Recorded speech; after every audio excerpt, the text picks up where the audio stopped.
Hello guys, ഇന്ന് നമുക്കൊരു അടുക്കളത്തോട്ടം കണ്ടാലോ? ഇത് എൻ്റെ വീട്ടിലെ എൻ്റെ അമ്മമ്മ ഉണ്ടാക്കിയ അടുക്കളത്തോട്ടം കേട്ടോ. അപ്പോൾ ഒട്ടുമിക്ക പച്ചക്കറികളും ഇവിടെ ഉണ്ട് കേട്ടോ. അപ്പോൾ അതാ തക്കാളി, ചീനമുളക്, പടവലങ്ങ, പാവയ്ക്ക, വെള്ളരിക്ക, കുമ്പളങ്ങ, അങ്ങനെ വീട്ടിൽ ആവശ്യമായ ഒട്ടുമിക്ക പച്ചക്കറികളും അമ്മമ്മ ഉണ്ടാക്കിയിട്ടുണ്ട് കേട്ടോ. ഇത് തക്കാളിയാണ് അല്ലേ? തക്കാളി പഴുത്ത് പാകമായിട്ട് വരണേ ഉള്ളൂ കേട്ടോ. അപ്പോൾ തക്കാളിയുടെ 2-3 തൈയുണ്ട്. ഇത് കുറച്ച് പ്രാണികൾ ജാതി എന്നൊക്കെ പറയും അമ്മമ്മ. അങ്ങനെ അത് വന്നിട്ടുള്ളതാണ്. അപ്പോൾ അതൊരു സൈഡിലേക്ക് മാറ്റി വെച്ചിട്ടുണ്ട് കേട്ടോ. അപ്പോൾ ഇത് ചീരയാണ് കേട്ടോ, ചുവപ്പ് ചീര. ചുവപ്പ് ചീര ബ്ലഡ് ഉണ്ടാവാൻ, ഹീമോഗ്ലോബിൻ്റെ അളവ് കൂടാൻ പ്രധാനപ്പെട്ട ഒരു സാധനമാണ് കേട്ടോ ചുവപ്പ് ചീര. ഇതിപ്പോൾ ചേമ്പാണ്. ഇതൊരു ചെടിയാണ് കേട്ടോ. നമ്മൾ മിക്സ് ചെയ്ത് നടുമ്പോൾ എന്താ കീടങ്ങൾ വരുന്നത് കുറയും തോന്നുന്നു. അപ്പോൾ ചീര ഉണ്ട്. അപ്പോൾ ഇത് പച്ചച്ചീരയാണ്. ഫോളിക് ആസിഡ് ഒരുപാട് തരണ ഒരു ചീരയാണ് കേട്ടോ പച്ചച്ചീര. കൂവ ഉണ്ട് കേട്ടോ. ഇത് മത്തനും കുമ്പളനും ഒക്കെ ഉണ്ട് കേട്ടോ അവിടെ. അപ്പോൾ കുരുമുളക് പടർത്തിയിട്ടുണ്ട്. അതിന്മേൽ കൂടെ തന്നെ കുമ്പളത്തിൻ്റെ ഒരു വള്ളിയും പോയിട്ടുണ്ട് കേട്ടോ. ആ കാണുന്നത് കറിവേപ്പ് മരമാണ് കേട്ടോ. 2, 3, 4 കറിവേപ്പ് മരം തന്നെ ഉണ്ട് കേട്ടോ ഇവിടെ. അത്യാവശ്യം നന്നായിട്ട് നിൽക്കുന്നുണ്ട് കേട്ടോ. അപ്പോൾ അതിൻ്റെ മെയിൻ വളം എന്ന് പറഞ്ഞാൽ കഞ്ഞിവെള്ളമാണെന്നാണ് അമ്മമ്മ പറഞ്ഞത് കേട്ടോ.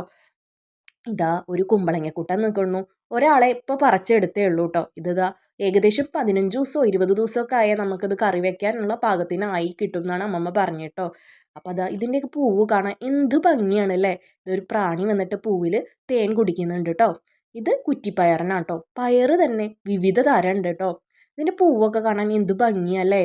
പയർ നീളം പയറും കുറ്റിപ്പയറും നമ്മുടെ വയലറ്റ് കളറിലുള്ള പയറൊക്കെ ഉണ്ട് കേട്ടോ. ഇത് കുമ്പളത്തിൻ്റെ വള്ളി പോയതാണ് കേട്ടോ.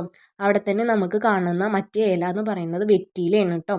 ഇവിടെ നമുക്ക് വേറൊരു ടൈപ്പ് ചീനമുളക് കാണാൻ പറ്റൂ കേട്ടോ. കണ്ടോ ആ ചീനമുളക്. ഇവ കാണാൻ തന്നെ നല്ല രസമാണല്ലേ. ഇത് നമ്മുടെ പാവയ്ക്കയാണ് കേട്ടോ. പാവയ്ക്കയും കക്കരിക്കൊക്കെ ഉണ്ട് കേട്ടോ. ഇതിൻ്റെയൊക്കെ പൂക്കൾ കാണാൻ എന്ത് ഭംഗിയാല്ലേ. അതിൻ്റെ ഇടയിൽ കൂടെ ഒരു ചെണ്ടുമല്ലി ഉണ്ട് കേട്ടോ, വൈറ്റ് കളറിൽ. എന്ത് രസമല്ലേ നമ്മൾ ഇങ്ങനത്തെയൊക്കെ പൂവ് കാണാൻ. ഇത് ചാമ്പയ്ക്ക മരമാണ് കേട്ടോ. വെള്ള ചാമ്പയ്ക്കയാണ് കേട്ടോ. പച്ചച്ചാമ്പയ്ക്കയും വെള്ളച്ചാമ്പയ്ക്കയും ഉണ്ടാവും കേട്ടോ.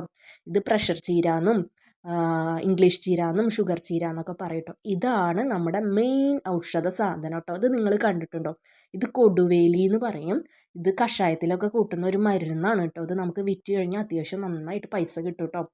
അപ്പോൾ കുറച്ച് കൊടുവേലി നട്ടുണ്ടാക്കിയിട്ടുണ്ട് കേട്ടോ. ഇത് ചീര ഞാൻ പറഞ്ഞില്ലേ, കുറേ ചീര ഉണ്ട്. അവിടെയും ഇവിടെയൊക്കെ ചീര ഉണ്ട് കേട്ടോ. ഇത് മുരിങ്ങാമരമാണ്. മുരിങ്ങക്കായ ഉണ്ടായിട്ടില്ല, കായ ഉണ്ടാവാൻ പോകണുള്ളൂ. പൂവിട്ടുണ്ട് കേട്ടോ. ഇത് ചുവപ്പ് ചീരയിലെ വേറൊരു ടൈപ്പ് ചീര കേട്ടോ. കോളിഫ്ലവറും കാബേജും ഇപ്പോൾ നട്ടേ ഉള്ളൂ. അത് വാടി നിൽക്കുകയാണ് കേട്ടോ. പിന്നീട് കാണുന്നത് നമ്മൾ കോളിഫ്ലവറിന് ചേർക്കേണ്ട വളം മിക്സ് ചെയ്തിട്ടിരിക്കുകയാണ് കേട്ടോ. അതിൽ ചാണകം കൂടിയും ചേർത്തിട്ടാണ് കേട്ടോ നമ്മൾ അതിൻ്റെ വളം ചേർക്കുക. പയർ പലതരം ഉണ്ടെന്ന് ഞാൻ പറഞ്ഞില്ലേ, അതാണ് പയറുകളാണ് അത് നിൽക്കുന്നത്. ഇത് നമ്മുടെ ധ്യാനും ഇതും നട്ടതാണ് കേട്ടോ. കുഞ്ഞന്മാർ നട്ട പയറാണ് കേട്ടോ അത്. പിന്നെ കുറച്ച് കവുങ്ങുണ്ട്. നമ്മുടെ മുള്ളൻ ചക്ക അല്ലേ, ക്യാൻസറിനൊക്കെ നല്ല ബെസ്റ്റായ മുള്ളൻ ചക്കയുണ്ട്, പപ്പായ ഉണ്ട്. ഇത് നിങ്ങൾ കണ്ടിട്ടുണ്ടോ? ഇത് മൈലാഞ്ചിയാണ് കേട്ടോ. നമ്മുടെ നാട്ടിൽ നിന്ന് അന്യം നിന്ന് പോകുന്ന ഒരു ചെടിയില്ലേ. പണ്ട് കാലത്തൊക്കെ മൈലാഞ്ചി അരച്ചിട്ടായിരുന്നു അല്ലേ നമ്മൾ കയ്യിലിട്ടായിരുന്നു. ഇപ്പോൾ ഇത് പല വീടുകളിലും അല്ലെങ്കിൽ നമ്മൾക്ക് കാണാൻ കിട്ടില്ല കേട്ടോ. ചീര സുലഭമാണ് കേട്ടോ അവിടെ. ചീരയ്ക്ക് ഒരു ക്ഷാമവും ഇല്ല. നമ്മുടെ നെയ്ബേഴ്സൊക്കെ വന്ന് കൊണ്ടുപോകും കേട്ടോ. ഇത് ഞാൻ പറഞ്ഞില്ലേ, നമ്മുടെ കറിവേപ്പിൻ്റെ മരമാണ് കേട്ടോ.